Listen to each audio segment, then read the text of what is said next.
सर्वांना नमस्कार. अल्लड बायको या कथेचा 4 एपिसोड यापूर्वीच अपलोड केलेले आहेत. कृपया ते सर्व एपिसोड ऐकण्यासाठी आपल्या चॅनलला भेट द्यावी. आज शनिवार होता. राजवीर खूप दिवसांनी आज घरी येणार होता. तिला तर सकाळी उजळल्यापासून त्याचेच वेध लागले होते. कधी एकदा 6 वाजतील आणि त्याच्या गाडीचा आवाज ऐकू येईल असं तिला झालं होतं. तिचे कान त्याच्या बुलेट गाडीच्या आवाजाचा कानोसा घेत होते. दुरूनच त्याची बुलेट आलेली तिला कळायची आणि ती खूप खुश व्हायची. यावेळी तिला खूप प्रतीक्षा करावी लागली होती त्याची. अनेक वेळा फोनवर रडून झालं, रुसून झालं, चिडून झालं, भांडून पण झालं, पण तो काही त्याची मिशी पूर्ण वाढल्याशिवाय येणार नव्हता.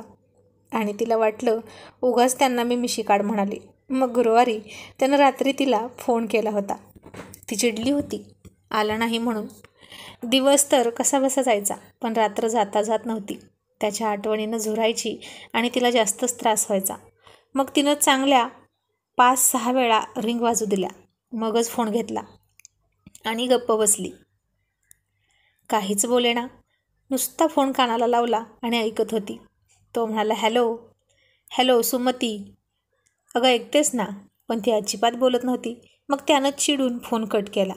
आणि मग ती आता घाबरली, कारण तो चिडला की पुन्हा आधीसारखा वागायला लागला तर काय करायचं. आणि तिनं पुन्हा त्याला फोन केला, पण आता तो घेईना. आता ती रडकुंडीला आली. मेसेज करून थकली, फोन करून थकली, पण त्याला काहीच रिप्लाय नव्हता. आणि रात्र बरीच झाली होती. मग ती शांत बसली. 15-20 मिनिटांनी तिने पुन्हा कॉल केला आणि त्यानं उचलला. तिला हायसं वाटलं. आता ती हॅलो हॅलो करत बसली. आता तिला माहीत होतं तो तिकडून ऐकतोय, म्हणून तिने सरळ बोलायला सुरुवात केली. म्हणाली, सॉरी. तो म्हणाला, पहिले क्यू जगमारी. आणि ती खूप हसायला लागली. तो म्हणाला, घेणारच नव्हतो गं तुझा फोन, पण म्हटलं पुन्हा रडून रडून डोळे सुजवशील म्हणून घेतला. ती म्हणाली, तुम्ही मला चिडूसुद्धा देत नाही. चिडायची काही गरज आहे का? काहीच कारण नाही चिडण्यासारखं. तो म्हणाला. ती म्हणाली, कारण कसं नाही? किती दिवस झाले तुम्ही घरी नाही आलात. तो म्हणाला, घर आठवण काढते का माझी? त्याला मी माझ्या सवडीनं भेटेल. ती म्हणाली, घर म्हणजे मी आठवण काढते तुमची, एवढं पण कळत नाही? अगं नाही मला कळत, लहान आहे ना मी, समजाव ना तूच मला. ती म्हणाली, लहान कोण आहे, तुम्ही का मी? मीच लहान आहे तुमच्यापेक्षा. तुम्हीच मला समजावलं पाहिजे. तो म्हणाला, समजावलं की ऐकतेस का? मग ऐकते ना, कधी नाही ऐकलं तुमचं? उलट तुम्हीच माझं नाही ऐकत, स्वतःचाच हेका पूर्ण करता. आता काय हेका केला मी? ती म्हणाली, तुम्ही या रविवारी का नाही आला? किती दिवस झाले मी तुम्हाला पाहिलं नाही.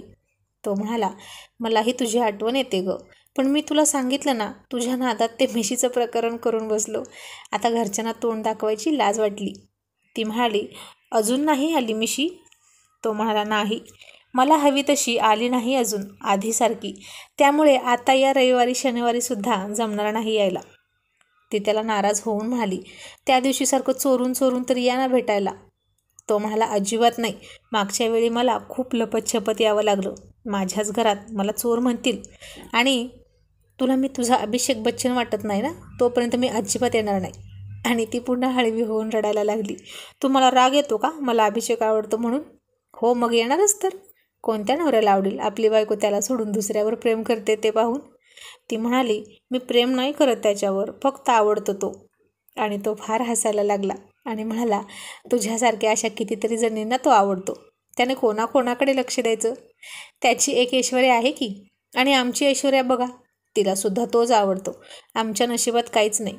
आम्ही आपले जॅकी श्रॉफ, जाड जाड मिशीचे. आणि ती म्हणाली, मी तुमची ऐश्वर्या आहे की नाही? मग ऐश्वर्याचा नवरा अभिषेकच आहे ना, जॅकी श्रॉफ कसा असेल? आणि तो हसायला लागला आणि म्हणाला, बरं, छान बरं का, पटलं मला. मी दिसायला नसलं तरी तू माझी बायको आहे, या नात्यानं मी अभिषेक आहे. तिचं ते लॉजिक तर खरं होतं, पण तरीही तो तिला समजावत म्हणाला, ऐक ना, 2-3 दिवसांचा तर प्रश्न आहे, नको ना त्रास करून घेऊ, मी येतो. असं म्हणून त्यानं फोनवरच तिला चुंबनांच्या वर्षावानं न्हाऊ घालायला सुरुवात केली. आणि ती तिचा राग विसरून खूप खूप हसायला लागली. मग आणखीन बराच वेळ दोघांनीही गप्पा मारल्या, भविष्याची स्वप्न रंगवली आणि झोपी गेले. आणि आज किचनमध्ये होती ती, त्याच्याच विचारांच्या तंद्रीत होती. तिनं छान साडी घातली होती आणि इतक्यात दारात बुलेटचा आवाज आला आणि ती धावतच बाहेर गेली. पण दारात सासू ती जाग्यावर थांबली, नुसती गालात गोड हसली, त्याची बॅग हातातून घेतली, बेडरूममध्ये ठेवली आणि पुन्हा किचनमध्ये येऊन स्वयंपाक करू लागली. तिचं सगळं लक्ष मात्र बेडरूममध्येच होतं. कधी स्वयंपाक उरकतोय आणि कधी जेवण होतंय, कधी ती झोपायला जाते असं तिला झालं होतं. आज तिची जाऊसुद्धा घरी नव्हती तिच्या मदतीला, त्यामुळे सगळं एकटीवरच पडलं होतं. मग तिनं गडबडीत त्याच्यासाठी चहा बनवला आणि ती बेडरूममध्ये घेऊन जाणार इतक्यात तोच पाठीमागून आला आणि तिला निहाळू लागला. पांढऱ्या साडीवर गुलाबी फुलं असलेली सिफॉनची साडी घातली होती तिनं आज. कोवळी लुसलुशीत दिसत होती ती. तिने तिचा पूर्ण पदर खोचला होता कमरेला. तिची पांढरी शुभ्र कमनीय बांध्याची कंबर तिचं सौंदर्य उघड करत होती. एखाद्या संगमरवरी मूर्तीसारखी दिसत होती ती. तिने सगळे केस क्लच लावून वर बांधले होते झाडूसारखे. त्यानं इकडे तिकडे पाहिलं तर कोणच नव्हतं आणि पाठीमागून येऊन तिच्या कमरेत हात घालून मिठी मारली आणि ती फार दचकली. असं काही करण्याची त्याची ही पहिलीच वेळ. इतर वेळी तर किचनमध्ये जाऊ पण असायची आणि तिने घाबरून कोणीतरी येईल ना, सोडा ना प्लीज, अशी त्याची विनंती करून त्याच्यापासून सुटका करून घेतली. मग तो म्हणाला, मग कशाला गं बोलवत असतीस मला रडून रडून, आणि आता आलोय तर सारखं सोडा मला आणि सोडा मला. आणि ती गप्प बसली. खूप जास्त बोलायला तिच्या लग्नाला काही 2-3 वर्ष झाली नव्हती, फक्त 3 महिने झाले होते. सध्या तरी फक्त त्याचंच ऐकून घ्यायचं आणि नुसती गालात हसायची आणि कधी वाटलं तर लटका राग दाखवायचा, तेवढंच माहीत होतं तिला. तिने त्याला चहा दिला. त्यानं आधी कप तिच्या तोंडाला लावला. तिने पुन्हा नजरेने त्याला विनंती केली, नको ना. त्यानेही नजरेनंच तिला खुणावलं, घे, काही नाही होत. आणि तिने एक घोट घेतला आणि मग त्यानं चहा पिला. मग रात्री जेवण करताना सुद्धा त्याचं लक्ष तिच्याकडेच होतं. तिचंही लक्ष सारखं सारखं त्याच्याकडेच जायचं आणि ती लाजून गोरीमोरी व्हायची. मग जेवण लवकर उरकून ते दोघे बेडरूममध्ये आले होते. त्यानं बॅग उघडली आणि मोगऱ्याचा गजरा तिच्या हातात ठेवला. तिला खूप आनंद झाला. तिच्यासाठी परफ्यूम, बांगड्या, तिची आवडती मिठाई, आणखी काय काय आणलं होतं त्यानं. आणि ती हे सगळं पाहून आनंदाने त्याच्या मिठीत शिरली आणि इतक्याच सासूबाईंनी हाक मारली, सुमती, माझ्या खोलीत पाणी ठेव, माझ्या डोळ्यात औषध घाल. आता हे रोज तिची थोरली जाऊ करायची, पण आज ती नव्हती ना, त्यामुळे सुमतीला हे करावं लागणार होतं आणि ती पळतच गेली. पण तिकडंच थांबली. राजवीर तिची वाट बघत होता. तिला का वेळ लागला म्हणून तो गेला, तर तिच्या सासूबाईंनी तिला पाय चेपायला लावले होते आणि राजवीर डोक्यावर हात मारत म्हणाला, आता काय करायचं. एकतर आठवड्यातून जेमतेम 1 दिवस सुट्टी, त्यातही यावेळी तो खूप दिवसांनी आला होता आणि ही इथे सेवा करत बसली आहे सासूची. सासूची झोप लागली होती. ती त्याला डोळ्यांनीच खुणावत होती, तुम्ही पुढे व्हा, मी आले. पण तो रागात मागे वळला. तिला तर आता भीतीच वाटली की तो झोपून जाईल की काय. तो तिला म्हणाला, तुला माझं काही पडलं नाही ना, आता मी इथून पुढे येणारच नाही. ते त्याला समजावत म्हणाले, अहो त्यांचे पाय दुखत होते, त्यात ताई पण नाहीत ना आज, मग मी तरी काय करू. त्याला समजत होतं की तिचाही नाईलाज होता आणि त्याचंही बरोबर होतं. कुटुंब म्हटलं की म्हणावाशी प्रायव्हसी मिळत नसते, पण रोज सोबत असणं वेगळं आणि असं खूप दिवसातून एकत्र येणं वेगळं. शेवटी ज्याचं जळतं त्यालाच तर कळतं. आणि मग तो म्हणाला, आता यानंतर मी इकडे येणार नाही. ती म्हणाली, का, असं का बोलता. तो म्हणाला, हो, आता यापुढे दर शनिवारी मला यायला जमणार नाही. आणि ती हिरमुसली. आणि तो तिला म्हणाला, कारण आता मी तुलाच इथून घेऊन जाणार आहे माझ्यासोबत. आणि तिला खूप आनंद झाला. खरंच, असं म्हणून तिने आनंदाने त्याला मिठी मारली आणि म्हणाली, कधी जायचं आपण. तो म्हणाला, इतक्या लवकर नाही शक्य होणार, पण आईला विचारावं लागेल, शिवाय दादा वहिनींना सुद्धा. आणि ती म्हणाली, मी तर नाही बोलणार बाबा, तुमचं तुम्हीच बोला. तो म्हणाला, का, तुला यायचं नाही माझ्यासोबत. ती म्हणाली, हो, यायचं तर आहे, पण मला भीती वाटते बोलायची. काय म्हणतील की लगेच नवऱ्याच्या मागे पळाली. लग्नाला आताशी कुठे 3 महिने नाही झाले तोपर्यंत. राजवीर म्हणाला, मग राहू दे, आहे तसंच चालू दे. आणि ती नाराज होत म्हणाली, असं काय करता, मला न्या ना तुमच्यासोबत, मला इथं नाही करमत, आई नाही ऐकणार. ती म्हणाली, वाटल्यास आपण त्यांना सोबत घेऊन जाऊ, पण मला तुमच्यासोबत राहायचं आहे, प्लीज. ती त्याच्या मिठीत शिरून त्याला विनवत होती. तिला कुटुंब तर हवं होतं, पण सगळ्यात जास्त कुटुंबातला महत्त्वाचा घटक म्हणजे नवरा, आणि तोच तिच्यासोबत नव्हता. त्यामुळे ती अगतिक झाली होती. तो मुद्दाम म्हणाला, मी खूप त्रास देतो ना तुला आणि माझा राग येतो तुला. ती म्हणाली, मी असं कधी म्हणाले, त्या दिवशी महाबळेश्वरमध्ये तर म्हणालीस. ती म्हणाली, मग तुम्ही तेव्हा मला किती चावला होता. तो हसला आणि म्हणाला, त्याला सावणं म्हणत नाहीत, लव बाईट म्हणतात. हो का? मला नव्हतं माहीत. ती म्हणाली, आता प्रेमातल्या, शृंगारातल्या अशा बऱ्याच गोष्टी होत्या ज्याची इंग्रजी नावं तिला माहीत नव्हती. त्यातलंच हे एक. तिला फक्त आय लव्ह यू आणि नोज, हेड, लेग अशा अवयवांची नावं माहीत होती. पण आणखीन बरीच काय काय नावं असतात, प्रणयातल्या क्रिया असतात, त्यांची नावं तिला माहीत नव्हती. आणि आता राजवीर तिला हळूहळू शहाणं करणार होता. सगळं शिकवून तिचा अल्लडपणा दूर करणार होता. आणि तो तिला म्हणाला, नक्की मी तुला माझ्यासोबत नेणार. आपण तरी कधी एकत्र राहायचं म्हातारं झाल्यावर? आधीच मी म्हातारा होणार लवकर. निम्म आयुष्य संपलं माझं मुलगी शोधण्यात.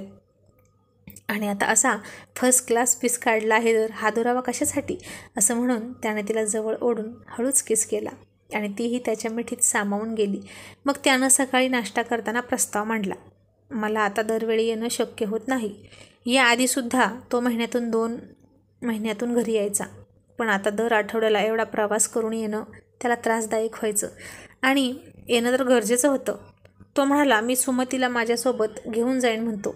दादा काहीच नाही बोलले. त्यांची काही अडचण नव्हती.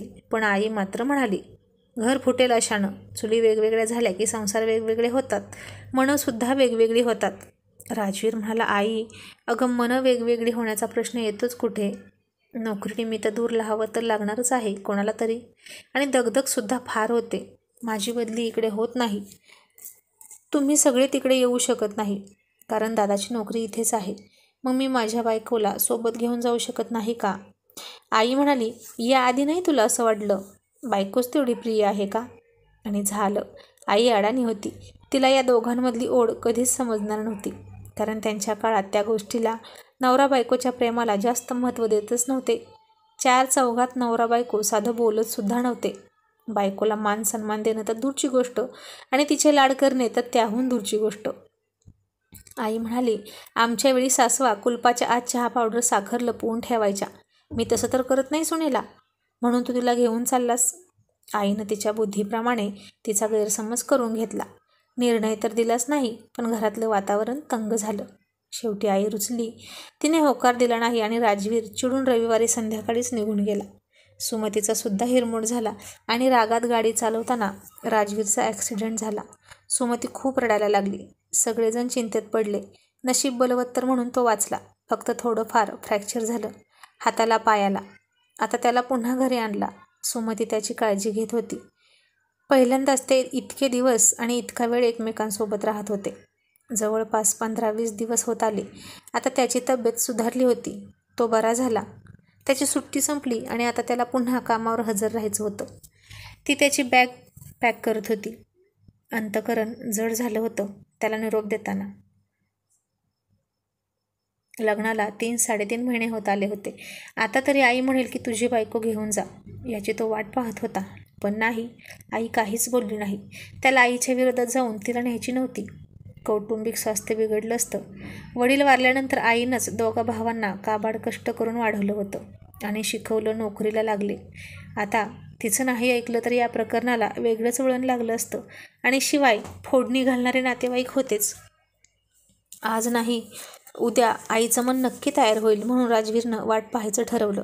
तो पुन्हा कामावर हजर झाला आणि पुन्हा त्याच्या आषाढ कार्तिकीच्या वाऱ्या सुरू होणार होत्या.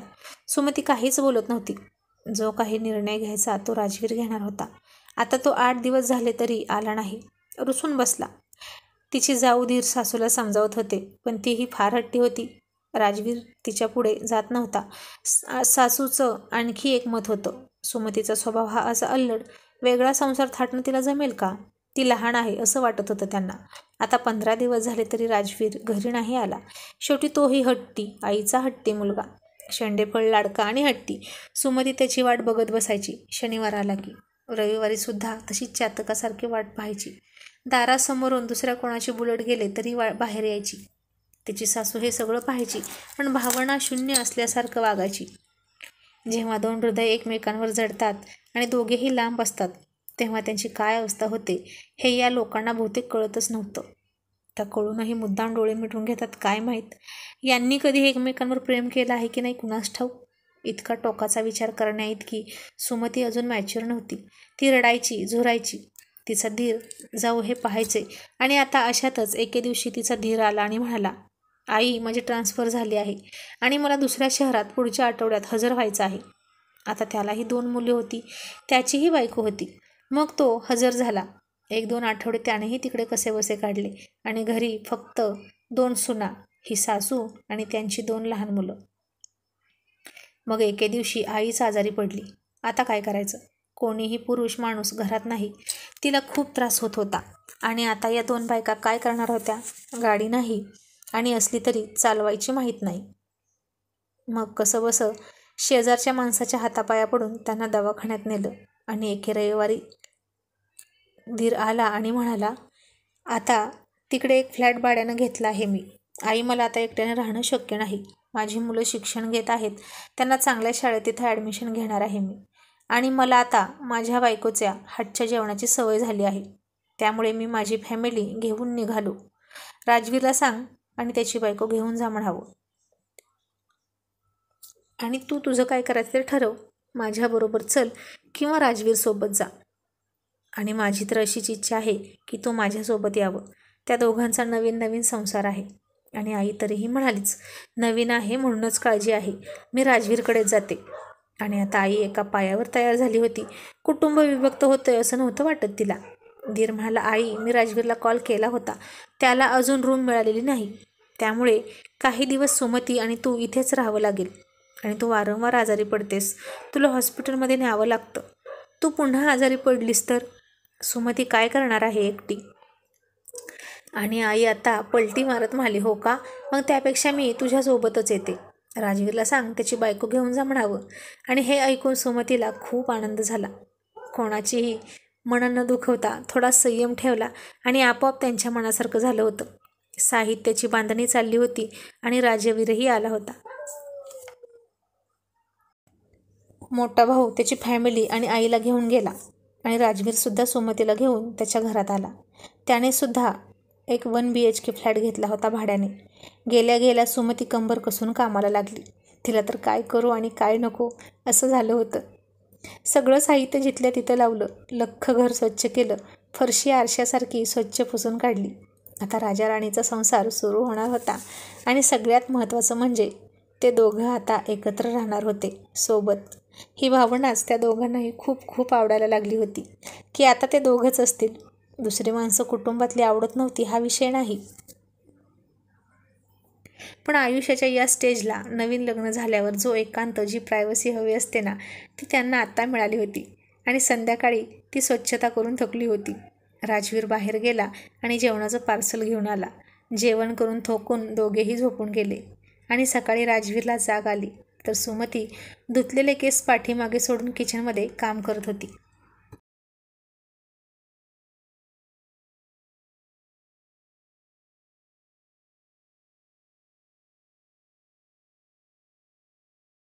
आणि राजवीर हळूच पाठीमागून गेला आणि तिला घट्ट मिठी मारली. तशी ती दचकली.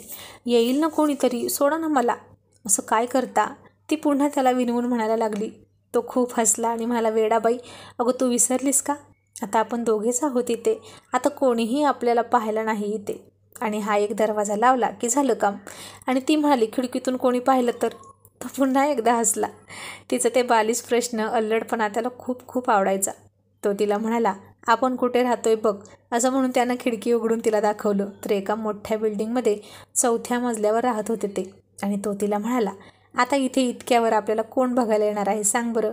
आलं तरी एखादी चिमणी आणि कावळा येईल. आणि ती हसली. मग आता एकांतच एकांत होय ना? आणि ती खूप खूप लाजली. त्यानं तिला पुन्हा मिठीत उचलली आणि गोल गोल फिरवली आणि पुन्हा बेडवर नेऊन बसवली. अहो, स्वयंपाक करू द्या ना मला. तो म्हणाला, आता कोण आहे खायला स्वयंपाक सांग बरं? का, तुम्ही नाही खाणार? ती म्हणाली, नाही, आज आपण मस्त दिवसभर बाहेर फिरायला जायचं. आणि ती म्हणाली, तुमचं ऑफिस? तो म्हणाला, आज मारली दांडी. आणि इतक्यात त्याच्या मोठ्या भावाचा फोन आला. सगळं व्यवस्थित आहे ना असं त्यानं विचारलं. राजवीर म्हणाला, हो दादा, सगळं ठीक आहे. आणि वहिनी तिकडून म्हणाल्या, भाऊजी, आता चोरासारखं घरात घुसायची गरज नाही बरं का? आणि भाऊजी म्हणाले, वहिनी, या अल्लड मुलीने हे पण सांगितलं का तुम्हाला? वहिनी म्हणाल्या, अहो, या अल्लड मुलीसाठीच तर आम्ही इतकं सगळं नाटक केलं भाऊजी. नाटक केलं म्हणजे? राजवीरला आणि सुमतीला काहीच कळलं नाही.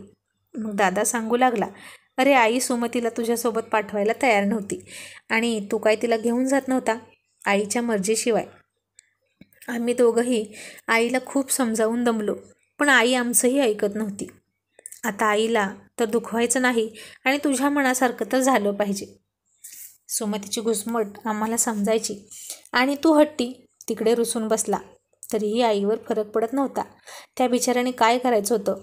ती तिच्या भावना धड कोणाजवळ ओपन पण करू शकत नव्हती. मग मीच माझ्या बदलीसाठी अर्ज केला. आता मुलंही हायस्कूलमध्ये जाणार होती आणि त्यांना एका चांगल्या शाळेत घालायचं होतं. शहरात तर जावंच लागणार होतं. त्यामुळे माझी लगेच बदली झाली आणि आपोआप सगळा प्रश्न सुटला बघ. आणि राजवीरला आता त्याच्या दादाचे मानावे तितके आभार कमीच आहेत असं वाटायला लागलं. सुमती म्हणाली, पण ताई मला मुलांची आणि तुमची खूप आठवण येते. आणि मग त्या म्हणाल्या, अगं मग तुला कोणी अडवलं आहे? तुला हवं तेव्हा तू येऊ शकतेस. हे घरसुद्धा तुझंच आहे, समजलं? आपण वेगवेगळ्या घरात राहत असलो तरी आपली मनं मात्र एकत्रच बांधलेली असतील कायम. जबरदस्ती मन मारून एकत्र राहण्यापेक्षा सुखाने आनंदाने जिकडच्या तिकडे राहिलेलं बरं. ज्याच्या त्याच्या जोडीदारासोबत जो तो सुखी असलेला बरा. आता फोन ठेवला. राजवीर आणि सुमती पुन्हा एकमेकांना मिठी मारून हसायला लागले. दिवसभर आज ते खूप फिरले आणि त्यानं तिला ढीगभर पुस्तकं आणून दिली. तिच्या BA फर्स्ट इयरची सुद्धा पुस्तकं आणून दिली आणि म्हणाला, दिवसभर हे वाचायचं. आता दोघेच घरी आहोत म्हणून नुसता रोमॅन्स नाही चालणार. आणि आता तुला दिवसभर काही कामही नाही. मला तुला खूप शिकवायचे आहे. तुझी सगळी स्वप्न पूर्ण करायची आहेत. सुमतीला तर फार आनंद झाला. आता ती दररोज अभ्यास करत होती. तो ऑफिसला गेला की पुस्तक घेऊन बसायची. हळूहळू आता तो तिला स्पर्धा परीक्षांची सुद्धा गोडी लावू लागला. आता बघता बघता लग्नाला 2 वर्ष होऊन गेली. ती BA थर्ड इयरला होती आणि आता हळूहळू अल्लडपणासुद्धा कमी होत होता. वाचनाने माणूस प्रगल्भ होतो म्हणतात, तसंच तिच्या बाबतीत झालं. सगळ्या विषयावरची सगळी पुस्तके तिनं वाचून काढली आणि तीही हळूहळू शहाणी झाली आणि आता कुठल्याही मुद्द्यावर त्याच्याशी वादविवाद करू लागली. आधी जशी तो सांगेल ती पूर्व दिशा मांडून मान खाली घालून गप्प बसणारी सुमती आता त्याला शब्दात पकडायला लागली. त्याला तिचं ज्ञान पाहून खूप आनंद व्हायचा आणि त्यातच गोड बातमी मिळाली. तिला ही गोष्ट तिच्या नवऱ्याला सांगायची गरज पडली नाही, कारण त्याचं तिच्यावर खूप लक्ष होतं. तिची पाळी चुकली हे तिच्या आधी त्याला समजलं. अगदी हंड्याने पाणी भरण्यापासून ते तिला स्वतःच्या हाताने बनवून खाऊ घालण्यापर्यंत त्यानं सगळं केलं तिच्यासाठी. मग संसार वेलीवर एक फूल उमललं तिच्या 21व्या वर्षी आणि त्याच्या 33व्या त्यांना एक गोड गोंडस मुलगा झाला. घरात सगळ्यांना आनंद झाला. अधूनमधून सगळे एकत्र यायचे, गेट टुगेदर करायचे, सणावाराला एकत्र यायचे. तिचा अभ्यास चालूच होता. तीही फार जिद्दी होती. मुलाला सांभाळत ती अभ्यास करत होती. तिच्या शिक्षणात खंड नाही पडला. BA थर्ड इयरची परीक्षासुद्धा चिमुकला लहान असताना तिने दिली. तो त्या बाळाला बाहेर खेळवत असायचा आणि ती आत पेपर लिहायची. बाहेरच्या व्यावहारिक जगातलं जास्त ज्ञान तिला अजूनही नव्हतं, कारण ते ज्ञान मिळवण्यासाठी ती बाहेर जातच नव्हती. पुस्तकी ज्ञान मात्र खूप होतं, कारण त्यानं आणून दिलेली पुस्तकं ती तोंडपाठ करायची. त्याने तिला तसा दमच दिला होता. तो तिला चेष्टेनं म्हणायचा पुस्तकी किडा. आणि आता तिने स्पर्धा परीक्षा द्यायला सुरुवात केली आणि एके दिवशी तिची नायब तहसीलदार या पदावर नियुक्ती झाली. तिने सर्वात अगोदर तिच्या नवऱ्याला पेढा भरवला. लग्नानंतर करिअर होत नाही, अभ्यास होत नाही हे बोलणाऱ्या मुलींसाठी ती एक आदर्श ठरली होती. तिला नवऱ्याच्या रूपाने प्रियकर, मित्र, मार्गदर्शक, सवंगडी, सखा, वाटाड्या आणि मितवा ही पुरुषाची सगळी रूपं तिच्या नवऱ्यातच बघायला मिळाली आणि तिनं ती मनापासून अनुभवली सुद्धा. पण काही बाबतीत ती अजूनही अडाणीच आहे. म्हणजे तो आमरसाचा किस्सा आहे ना, तशा बाबतीत. नुसता अभ्यास केला आणि नोकरी मिळवली की सगळं ज्ञान येतं असं नाही. खऱ्या जगातल्या ज्ञान येण्यासाठी अनुभव लागतो आणि तो अनुभव तिच्याकडे खूप कमी होता, कारण ती एकटी कुठं जातच नव्हती. तिच्या काळजीपोटी तो तिला एकटीला कुठं सोडतच नव्हता आणि आता तिलाही सवय नव्हती. पगार मिळवला की आपण खूप मोठे झालो असेही नाही. आज तिची पोस्ट त्याच्यापेक्षा मोठी आहे, पण तिचा नवरा तिच्यासाठी खूप मोठा आहे. खरं तर तिलाच अडाणी राहायला आवडतं आता, कारण तो तिला समजावून सांगतो ना म्हणून. कधी रागवतो, चिडवतो, टोमणे मारतो, पण साथ कधीच सोडत नाही. नोकरीच्या ठिकाणी सुद्धा कसं राहायचं इतर पुरुषांच्या नजरा कशा ओळखायच्या, इथपासून त्यानं तिला शहाणं केलं होतं. बायको सुंदर होती ना. प्रशासनातली काही निर्णय ती धाडसीपणाने घेत असली तरी घरातले निर्णय मात्र तिचा नवराच घ्यायचा.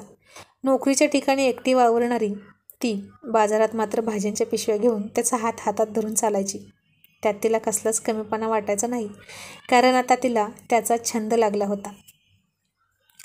कधी कधी तोच तिला रागवायचा. अगं लोक काय म्हणतील, हात सोड, किती लहान मुलीसारखी करते.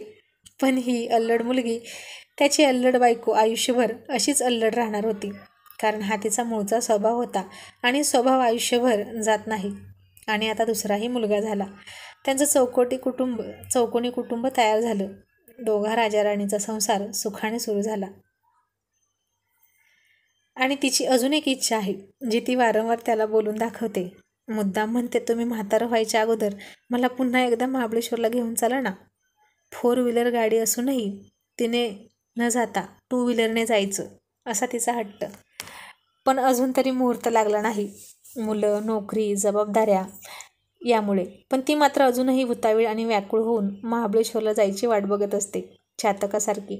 आणि तो तिला म्हणतो, नको, तिथं गेल्यावर मी तुला चावतो. आणि आणखीन एक, प्रणयाच्या बाबतीतसुद्धा ती अडाणीच आहे. तो जसा शिकवेल, जेवढा शिकवेल तेवढंच तिला येतं. प्रत्येक ॲनिव्हर्सरीला तिची तीच मागणी असते. तोही प्रॉमिस करतो, पण जमत नाही. आणि त्यांच्या दोघातलं बॉन्डिंग आणि प्रेम अजूनही कायम तसंच आहे. शेवटी प्रेमाला वयाची अट मर्यादा असूच शकत नाही. ते कोणत्याही लेवलला जाऊन एकमेकांची चेष्टा करतात, कारण त्यांना माहीत आहे आपला जोडीदार आपल्याशीच प्रामाणिक आहे. आणि चेष्टा मस्करीला तर ऊत आलेला असतो. ती खट्याळपणे त्याच्या खोड्या काढते आणि तो तिचे कान पिळतो. आणि तिच्या वयाचा होऊन तिच्यासोबत तोही कधी कधी अल्लडपणा करतो. तिचा अल्लडपणा कधीच जाऊ नये अशी मनोमन प्रार्थना करतो, कारण दोघेही प्रौढ असते, मॅच्युअर असते तर एकमेकांना शहाणपण शिकवत बसले असते. आणि दोघेही अल्लड असले की संसाराचा खेळखंडोबा. पण तो मॅच्युअर आणि ती अल्लड, आणि तिच्या अल्लडपणामुळेच त्यांच्या संसारातलं चैतन्य टिकून आहे. आणि संसार आंबट गोड झाला आहे, अगदी मुरंब्यासारखा.